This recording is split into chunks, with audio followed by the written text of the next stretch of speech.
mon nom est Étienne Laliberté, je suis professeur agrégé en écologie végétale à l'Université de Montréal. Je fais partie de l'Institut de recherche en biologie végétale et je dirige l'Observatoire aérien canadien de la biodiversité.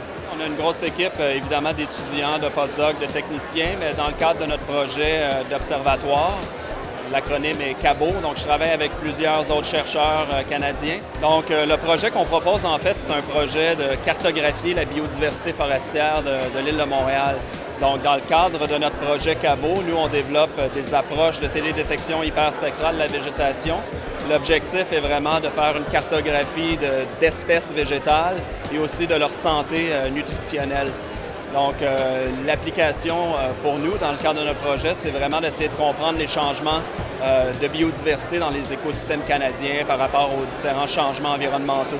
Et on pense qu'il y aurait des applications vraiment intéressantes pour la Ville de Montréal parce que la Ville de Montréal, les arrondissements investissent énormément de ressources pour recenser les arbres urbains, recenser les arbres publics, les identifier à l'espèce, évaluer leur santé. Nous, ce qu'on propose, en fait, c'est de faire avec notre avion de recherche, qui est opéré par le Conseil national de recherche à Ottawa.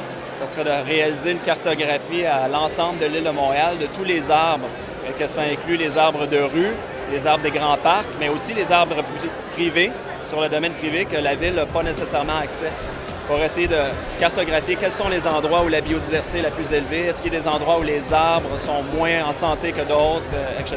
La valeur ajoutée, en fait, c'est qu'à la base, il y a énormément de ressources financières et humaines qui sont investies par la Ville pour recenser, envoyer des gens sur le terrain pour recenser les arbres. Nous, on peut le faire de façon beaucoup plus efficace à partir des aires, sur des beaucoup plus grandes surfaces pour identifier à l'espèce. On peut utiliser les données existantes pour entraîner des algorithmes de détection d'espèces.